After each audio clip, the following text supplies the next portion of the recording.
معاشرے مایوس ہو جائیں، اپنے بیوی سے، بچوں سے، رشتہ داروں سے مایوس کبھی نہیں ہونا چاہیے. کام کرتے جاؤ، کام کرتے جاؤ. اور علماء کے لیے اہم کام یہ ہے، ہم جو لوگ بگڑے ہوئے ہیں ان کی ہدایت کے لیے مکمل طور پر دعا کریں. اللہ کے نبی یہی تو کرتے تھے. اس حدیث پر اپنی بات کو ختم کرتا ہوں.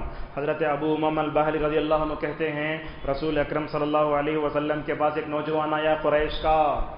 ابھی جتنے لوگ بیٹھے ہیں اگر کوئی اٹھ کر اگر میرے سے یہ پوچھے مولوی صاحب مجھے رات میں زنا کی اجازت دیتے آپ، تو کیا کروں گا میں اس کے ساتھ؟ ایسا تھوکوں گا انہیں سرت نہیں اٹھانا. اللہ کے نبی ایسے نہیں تھے. ہمارے معاشرے میں جو لوگ غلط ہیں وہ دو قسم کے ہیں، ایک پڑھے لکھے اور جاہل. جاہلوں کے ساتھ نرمی کا مکمل طور پر اختیار کرنا چاہیے. جیسے ہی زنا کی اجازت مانگے صحابہ مارنے اٹھے، آپ نے فرمایا چھوڑو چھوڑو اسے، قریب آنے دو. یاد رکھو گنہگار سے ہمیں نفرت نہیں کرنا، گنہگار کے گناہ سے نفرت کرنا چاہیے. اللہ کے نبی نے اسے قریب بلایا. ماشاءاللہ جب قریب بلایا تو گھٹنے سے گھٹنے لگائے. ماشاءاللہ نفسیاتی طور پر کیا اثر ہوا اس کے دل پر. اب دیکھو اللہ کے نبی سے گھٹنے لگا کر بیٹھنے کے بعد بھی اسی ہمت دیکھو رسول رحمت صلی اللہ علیہ وسلم کے سامنے. پھر کہتا ہے وہ نوجوان اذن لی فی الزنا، یا رسول اللہ مجھے زنا کی اجازت دیجیے. ایک مرتبہ نہیں، دو مرتبہ نہیں، آپ نے اس گنہگار کو قریب کیا.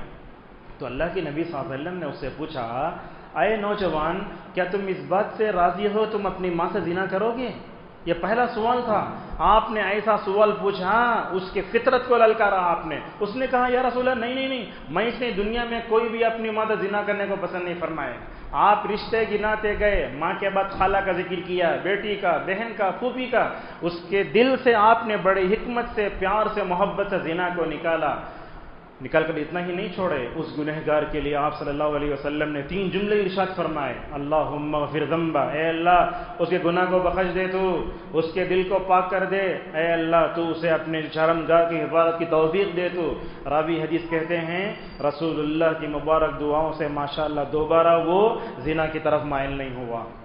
اس حدیث کو ذکر کرنے کے بعد عبدالرزاق البدر حفظہ اللہ مدینے میں بیٹھ کر بہت روئے. اس ویڈیو میں انہوں بولے ہمارا جو نوجوان ہے جاہل ہے، پڑھا لکھا نہیں ہے، وہ زنا میں ہے، منشیات میں ہے، ڈرگس میں ہے، سب میں ہے. اگر ہم سختی سے نمٹے تو جو ہے وہ صحیح نہیں ہوگا. لہٰذا جو جاہل نوجوان ہے ہماری رحمت کا، ہماری ہمدردی کا، ہمارے حسن سلوک کا زیادہ محتاج ہے. لہٰذا وہ ہاتھ اٹھا کر مکمل طور پر دعا کرنے لگے. لہٰذا بگڑتے معاشرے میں اصلاح کرنا چاہتے ہیں نوجوانوں کے وقت پر شادی بھی کرنا ہوگا. یہ سب سے اہم بات ہے. آج ہم دیکھتے ہیں ہماری لڑکیاں لڑکے شادی کی عمر کو پہنچ جاتے ہیں، آپ ان کی شادی نہیں کرائے تو بوائے فرینڈ گرل فرینڈ اس طریقے کی چیزیں ہو کر رات میں زنا کے لیے بھی نعوذ باللہ وہ مکمل طور پر آمادہ ہو جاتے ہیں.